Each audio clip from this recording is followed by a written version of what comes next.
Hello beautiful people, welcome back to my channel. It is a beautiful Saturday, the first Saturday of the month, and I'm actually getting ready to meet with some friends to go to First Saturdays at the Brooklyn Museum. So I figured why not chat a little bit while I get ready. I think this, also my mirror is right here, so I'm gonna be looking in this direction. I think this is the first YouTube, like actual YouTube video that I'm gonna edit and do all of that stuff for in a while. So this is like my official return. I know I made like a short little video, like, what was it, President's Day weekend? By the way, a lot has changed since then. But this video is honestly meant to just be like chit chat, life updates, life after law school, all of the above. So we will get into it. I just brushed my brows with the Benefit brow gel. This is my usual brow routine.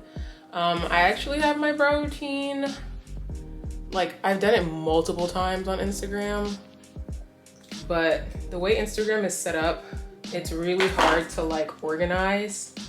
So it's like, if you don't really catch it within the first few weeks or whatever, like it's just gone for good. Well, not gone for good, but just really hard to find. I'm using this Anastasia Beverly Hills spatula to really brush the brow gel in. So I guess this is the part where we talk about life.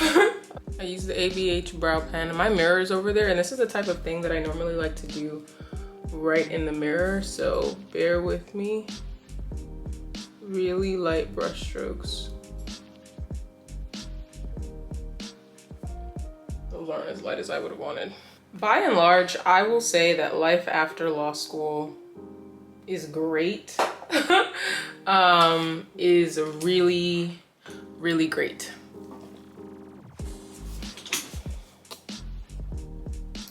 And part of the reason I say that is simply because I didn't really like law school. I didn't really like law school at all. And I like say that. I actually don't know if I've ever said that like out loud, like, hey, like you didn't like law school. But I don't think I went into it thinking it was going to be the type of thing that I liked as much as it was going to be the type of thing that I had to do to get a JD, because like that's what you have to do to get a JD. Like that's what you have to do to become a lawyer. So it was one of those just like, this is what you have to do. What didn't I like about law school? First of all, I will say by and large, I think a lot of my, like, a huge part of the reason that I didn't enjoy law school was because of the elephant in the room, the not so elephant in the room, which was COVID.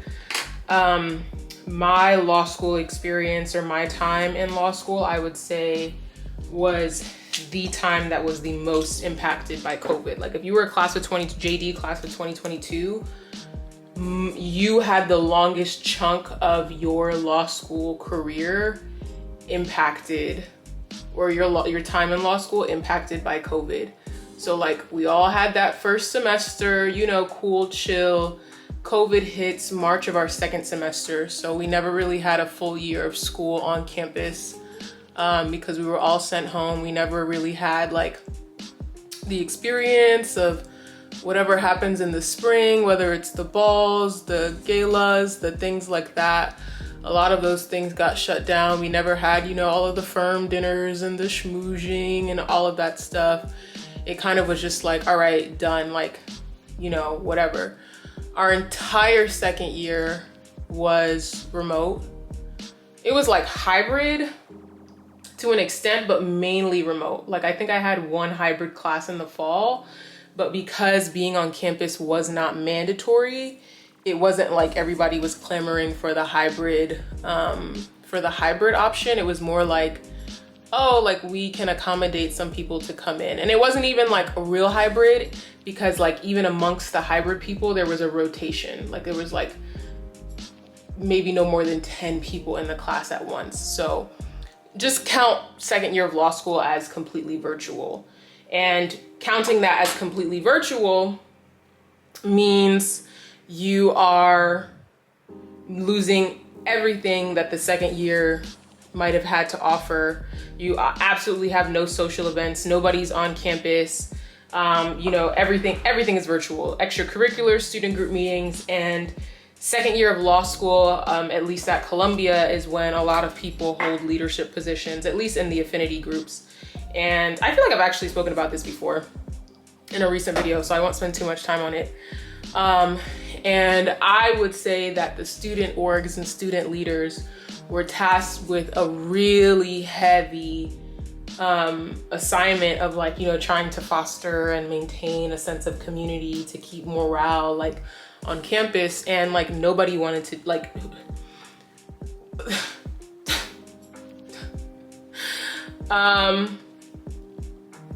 and then on top of that, you know, none of the social options are available. None of the things that kind of make law school bearable or exciting or anything like that outside of law school are available. But we still have all of the academic commitments. We're still getting graded regularly, and I'm not making commentary on whether we should or shouldn't have. I'm just saying, like, that is a real thing. And not only are we getting graded regularly, we are getting, these are now the grades that, you know, law firms will see, EIP, which got pushed to January. So that wasn't fun. I remember doing like callbacks or like interviews the same week that my note for law review was due, and that was just like really not fun. Third year comes around and we're all back on campus. However, the first half of the year, I would say, was still heavily restricted in terms of what we could do. Student orgs, even though they had, like, you know, the funding, the budget from however they fundraised, we had to jump through hoops to at least get things approved. There was still like a limit on capacity. You still couldn't have food at meetings, like things like that. And it wasn't really until the end of the year that like things started feeling like they were somewhat returning to normal. And by that, by the end of the year, I literally mean graduation. Like, our graduation was the first in-person graduation in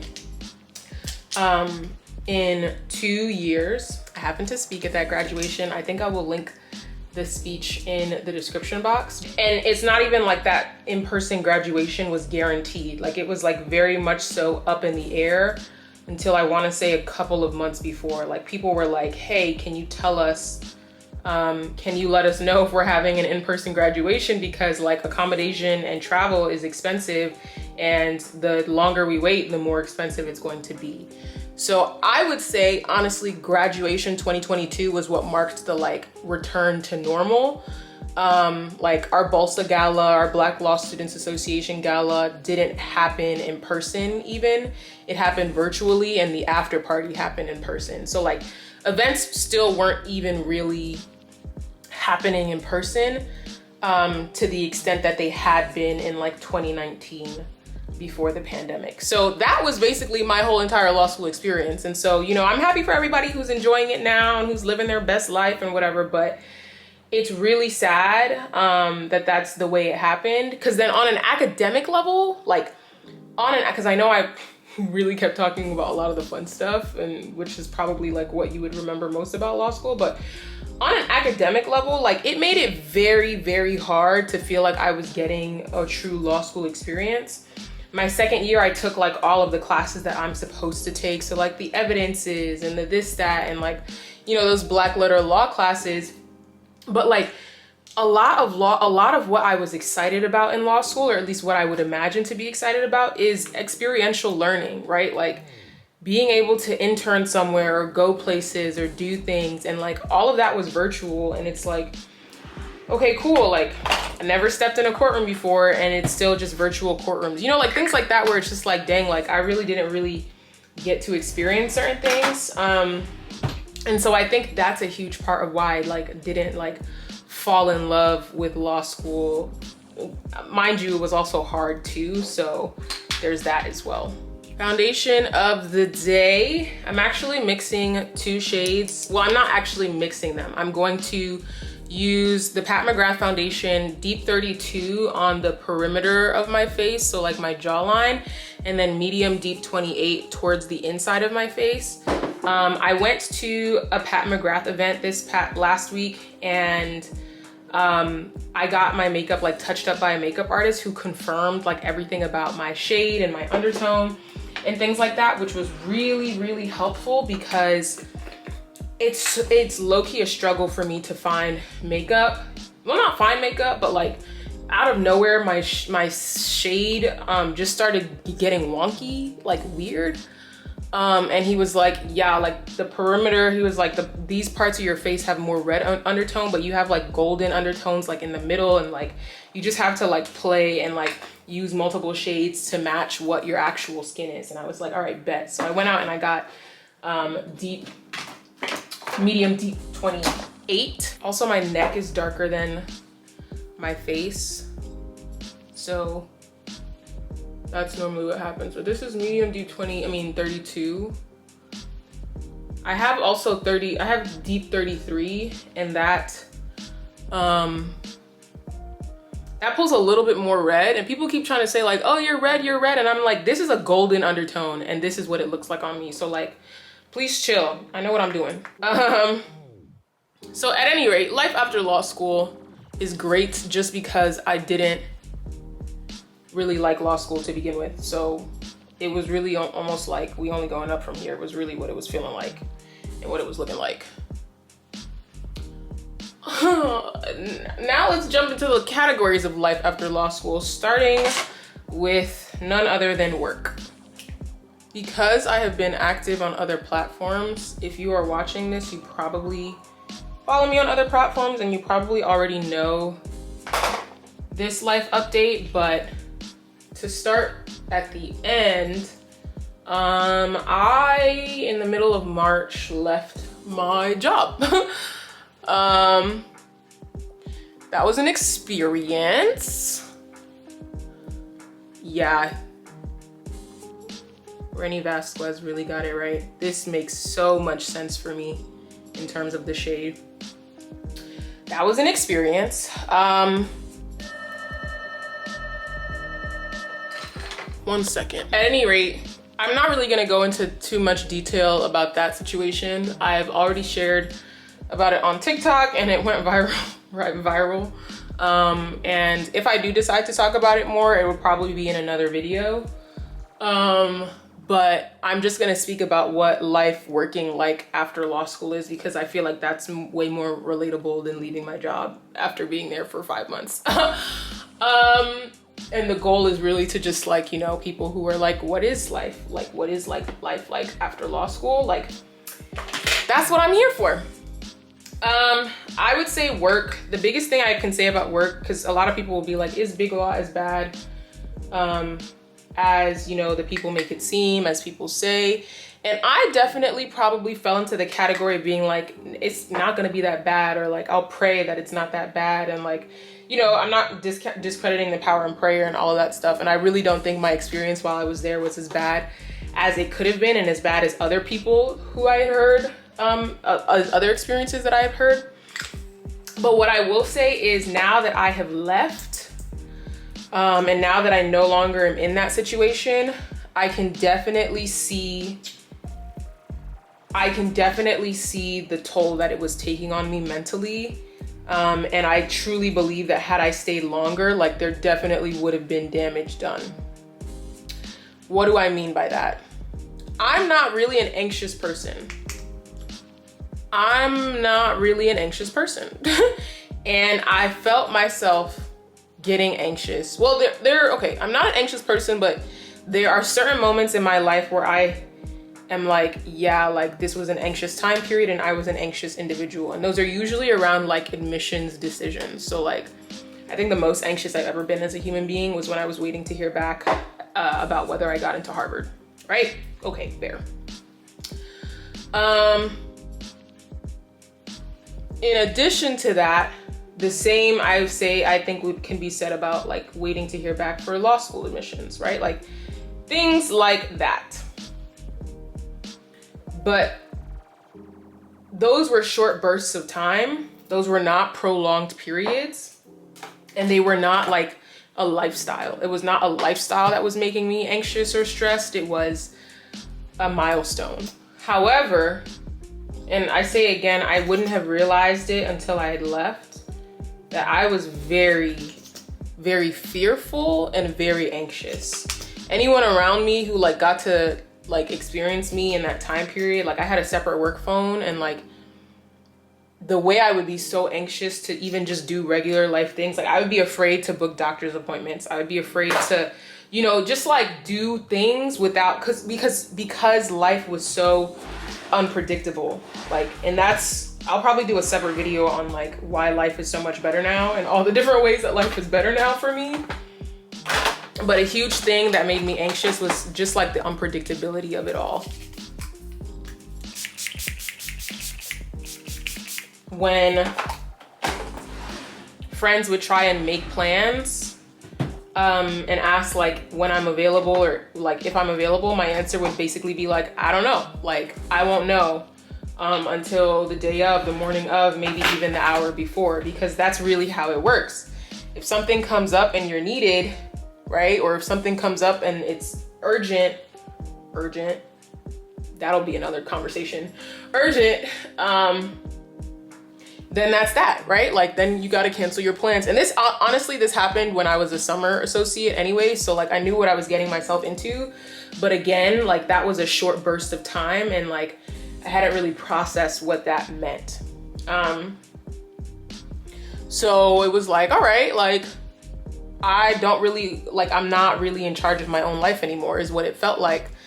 And that's really what like had gotten to me in a way that I didn't really anticipate. And so like hearing my phone vibrate, even like a couple of weeks after I left my job, for like a few days after, even honestly, sometimes, and even now, like I hear the sound before I left, but even now, like when my phone wouldn't even vibrate and I would hear the sound of a vibrating phone, and like it would freak me out, and not like my phone wasn't even vibrating. Like there was nothing, it was just me like hearing things.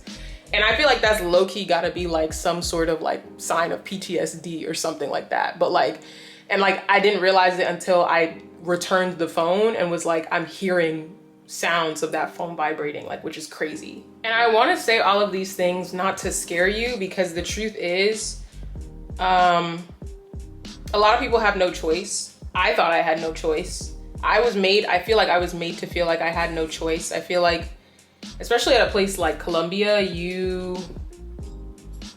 like, I don't know what the percentage is, but I know the percentage is wild, the number of people who go into big law, and that just makes it seem like that is your only option. And maybe in a lot of ways it is, because for whatever reason, right?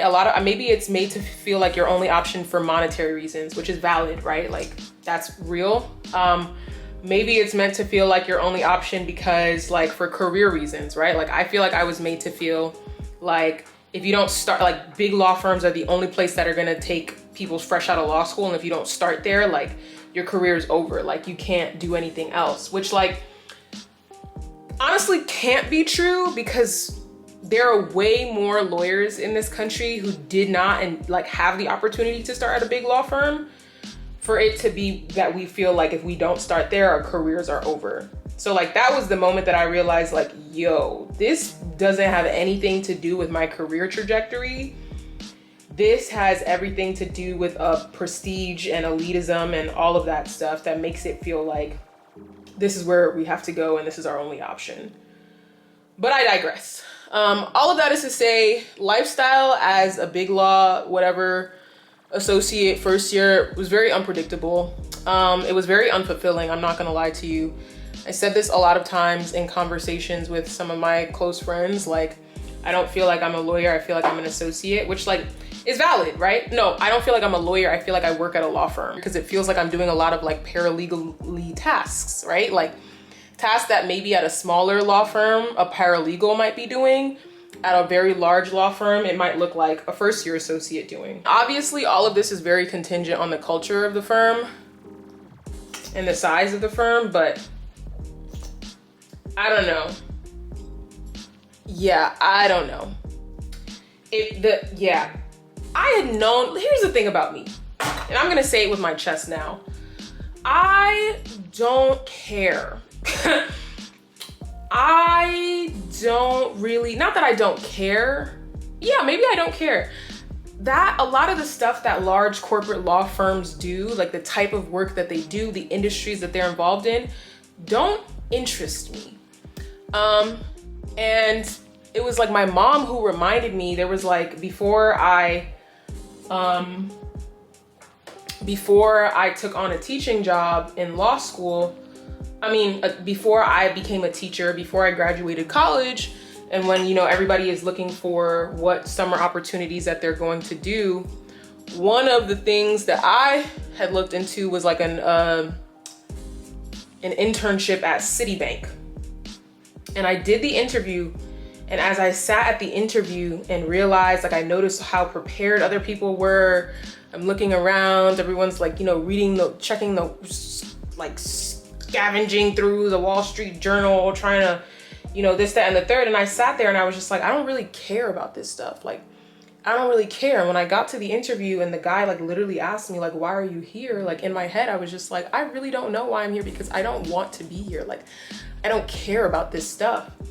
I really enjoyed working on pro bono cases while I was in law firms, but by and large, that is how I felt about a lot of the work that I was doing. Like, I was just like, I don't care. And I'm the type of person, I'm very much so the type of person where if I care about something, you will not be able to get me to stop working on it. Like, if I'm really interested, I could spend 24 hours in a day working on it and not get tired. But if I don't care, if I'm not invested, if I don't really see the purpose or value in what I'm doing,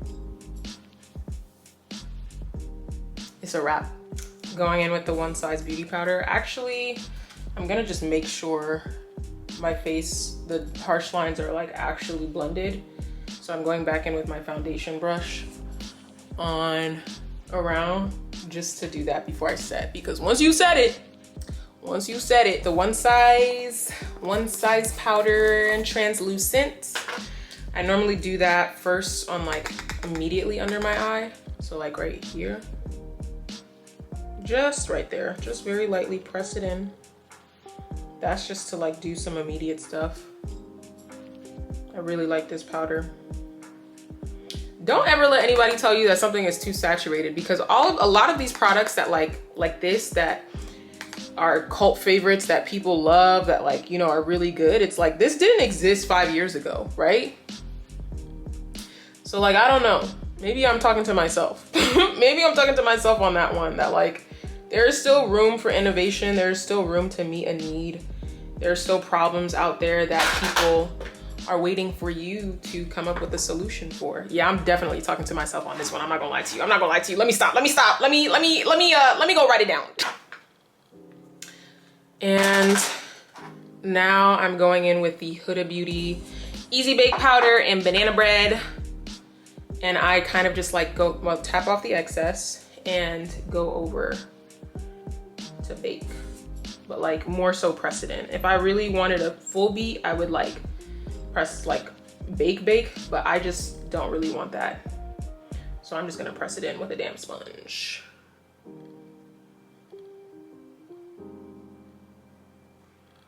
Nah, I'm not gonna hold you. I know how to do my makeup. I know how to do my makeup. I'm not gonna hold you. At any rate, where was I? I had become an anxious person, constantly checking my phone, even when there wasn't that much. I'm not gonna lie to you, like my workload wasn't crazy. And that's the thing. I would be so paranoid to share that with people, because it almost seemed as if you were not drowning, something is wrong. Like, I remember at certain times, like I would ask people, when people do the casual, like, how are you? Like, and I'd be like, oh yeah, things. And they'd be like, how are things? And I'd be like, yeah, things are fine. Like, you know, they're okay. Like, I'm fine. And they, like, sometimes I would get like a really, like, wow, like, good for you. Like, I love that for you. And it got to the point where I felt like if I wasn't expressing that I was drowning in work, like something was wrong. And so like, sometimes I would even just like lie and be like, oh, you know, like not lie, but I would just be like, oh, you know, things are going, like kind of sort of like pretend that I was struggling for the sake of like fitting into the culture, or like, you know, that's just what it felt like. It felt like if I wasn't struggling, if I wasn't like drowning in work, if I wasn't like,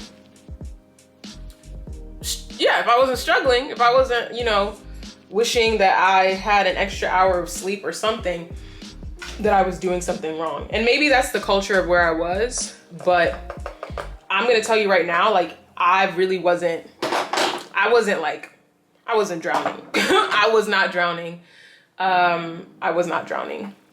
I'm excited. I think I'm actually gonna move on to my eyes now, just because, first of all, I wanna dust off some of this excess because I don't wanna bake. But at any rate, yeah, the moral of that story is work can be tough, but if it's not tough, those people are usually not the ones speaking out. And I feel like if you know my situation, which again, I will probably talk about it elsewhere, I feel like the people who may not look like they are struggling, if you look like you are not struggling, that is viewed as a problem, which is already what I've said.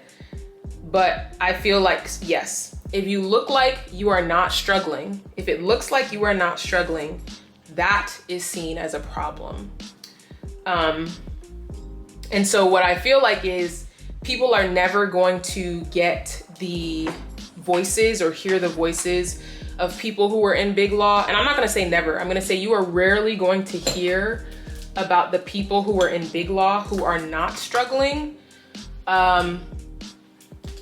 because that's not what you are supposed to hear. That's not what you were supposed to see. That is not welcome. That's not like welcome as a concept. And so for that reason, you get those people just, you know, being quiet, flying under the radar as they should, or you get, you know, the firm piling on more work or finding a way to make your life miserable. And whichever way you cut it, I feel like the point still goes back to the, if you don't look like you are struggling, you are doing something, you're doing something wrong, right? Like if you're not drowning in work, if you're not working 12-hour days, 14-hour days up through the night, something is wrong there. And that's not a type of place that I necessarily want to be. And I never wanted to be there, one, just because of an interest reason, but also just like, that's just not how I operate. Pat McGrath launched a new bronzer and I have them in 2 shades. I'm using both shade 6 and 7 because that's what the makeup artist used on me. And I like that. I feel like I'm getting a little bit of creasing here because I didn't move like I normally do, which is quicker, just because I'm filming this and chatting with you. So maybe I should be a little bit more diligent. So that was shade 6. And now I'm going in with shade 7. Did Pat McGrath Labs setting powder. When I went,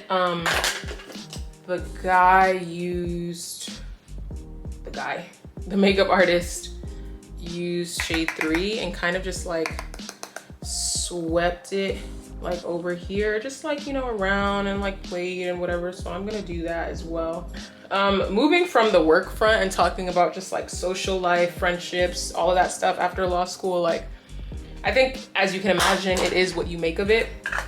So it's one of those things where it's like, well, I mean, the funny thing or the unfortunate thing is that work, the reason I talked about work first is because it kind of dictates everything else.